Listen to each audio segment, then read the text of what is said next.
हरियाणा के नूंह में जो उस दिन सोमवार के दिन जुलूस पे जो पथराव हुआ और उस पर गोलीबारी की गई हिंदुओं के सभा पे, उसके बाद से इस इलाके में काफ़ी तनाव बने हुए हैं। खुफिया इनपुट की माने तो दिल्ली के आसपास के इलाके जैसे नोएडा, गुड़गांव, गाज़ियाबाद, उत्तर प्रदेश के सटे इलाके, राजस्थान के सटे इलाके, हरियाणा और पंजाब की सीमाओं के तरफ से हो सकता है कोई इस तरह की कोई घटना छोटी मोटी झड़प टाइप की हो जाए, इसीलिए पहले ही प्रशासन को चौकन्ना रहने का आदेश दे दिया गया है। इस मामले पर हर चौक चौराहे पर छोटी मोटी पुलिस बल की संख्या तैनात है और किसी भी तरह की स्थिति से निपटने को ये तैयार है वहाँ पे। सोमवार को दरअसल हिंदू महासभा के द्वारा एक जुलूस निकाली गई थी और जुलूस हुआ एक मस्जिद के पास से गई और जैसे ही जुलूस मस्जिद के पास पहुंचती है, उधर से मस्जिद के तरफ से पत्थर और गोली की बौछार शुरू हो जाती है। उसमें कई लोग घायल हो जाते हैं, 50-60 की संख्या में लोग, और कई लोग मारे भी जाते हैं। उसमें 2 होमगार्ड के जवान भी मारे गए हैं और 2 सिविलियन भी वहाँ के मारे गए हैं। उसके पश्चात पुलिस बल पहुंचती है मौके पर, तो पुलिस के ऊपर ही पथराव शुरू कर दिए जाते हैं और पुलिस की गाड़ियों पे पेट्रोल छींट कर आग लगा दिया जाता है। इसके बाद स्थिति और सामान्य से बदतर होते चली जाती है धीरे धीरे, और उसके बाद भारी संख्या में पुलिस बल की तैनाती हो रही है, लेकिन उसके बाद भी स्थिति थमने का नाम नहीं ले रही। उसके तुरंत बाद गुड़गांव में भी एक मस्जिद में आग लगा दी गई। वहाँ भी एक आदमी की सुनने में आ रही है कि मौत हो गई है और बिहार का एक रहने वाला था जो वहाँ पे घायल भी हो गया। और यह आग धीरे धीरे इधर उधर के इलाके में न फैले, इसी कारण अगल बगल के 13-14 जिलों को हाई अलर्ट पे रखा गया है और लोगों से अपील की जा रही है कि या आप लोग शांति बनाए रखें या कुछ नहीं है, या आपस में मतलब समझने का यह गलती है जिसके कारण इस तरह की घटनाएं हो चुकी है। इस मामले में देखिए, अब आप कई सारे राष्ट्रीय चैनल्स पे कुछ दिखाया नहीं जा रहा है। कुछ चैनल्स तो आज भी यही दिखा रहे हैं कि राहुल गांधी यहाँ रैली कर रहे हैं, यहाँ यात्रा कर रहे हैं।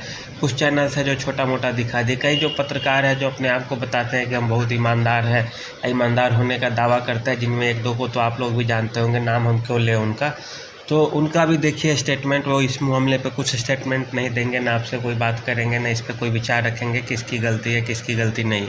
आपके सामने फ़ोटो भी दिखाया जा चुका है और सीसीटीवी फुटेज भी आ चुके हैं कि कैसे कैसे लोग इन गाड़ियों को जला रहे हैं, कैसे कैसे लोग बाइक तो किसी निजी आदमी की थी ना, पर्सनल लोगों का किसी का रहा होगा, कोई घूमने गया होगा, कोई दुकान में सामान लेने गया होगा, उसका रहा होगा। आप दुकान किसी का जला देते, चाहे वह हिंदू हो या मुस्लिम, वो बेचारे के ज़िंदगी का सौदा था। दंगा आप किए अपने फ़ायदे के लिए, कोई किया होगा, या किसी 2, 4, 10 की गलती रही होगी या 100 लोगों की गलती रही होगी, उसके कारण हज़ारों लोग मर रहे हैं, हज़ारों लोगों को नुकसान हो रहा है।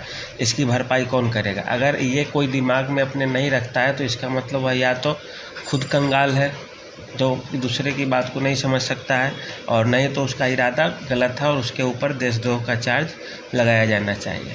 लड़ाई या झगड़े आपस में हो, 2 आदमी के बीच हो, 3 आदमी के बीच हो, इसमें आप चौथे को नुकसान क्यों पहुंचाएंगे? ये पुलिस वाले की गाड़ी फूंक दिए, कई सारे ट्रकों में आग लगा दिए, किसी का कार जला दिए, किसी का दुकान लूट लिए, और घटना तो ये भी आ रही है कि होटल भी लूटा गया है, कई सारे गल्ला व्यापारी का पैसा लूट लिया गया है। तो इसमें होता क्या है कि धार्मिक उन्माद के बीच कई सारे पेशेवर लोग भी घुस गए हैं इसमें, और सीसीटीवी फुटेज में सारे फ़ोटो आ रहे हैं। हम भी यहाँ पे 1-2 फ़ोटो आपको देने की कोशिश किए हैं और उसमें आप लोग देखिए कि वे कौन लोग हैं, कैसे लोग हैं, ये आप खुद से समझ जाएंगे, हम क्यों किसी के खिलाफ़ बोलने जाए।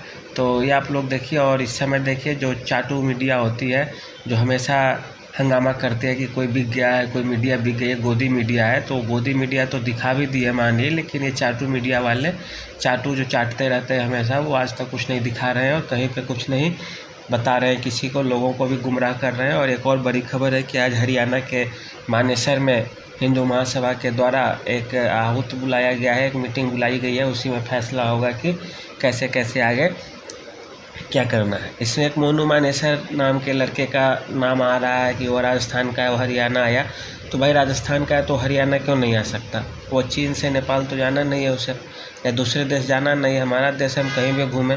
और एक व्यक्ति के कारण कोई समूह आपके ऊपर हमला कर दे किसी भीड़ के ऊपर, तो यह उस समूह के ऊपर कार्रवाई होनी ही चाहिए, क्योंकि यह भारत में या क्या दुनिया के किसी भी देश में यह न्यायसंगत नहीं है, कानूनी रूप से जायज़ इसे नहीं ठहराया जा सकता। कोई भी कहीं भी जा सकता, आ सकता है, इसका मतलब थोड़े कि हम 50 लोगों की भीड़ पे हमला कर दें किसी एक के लिए।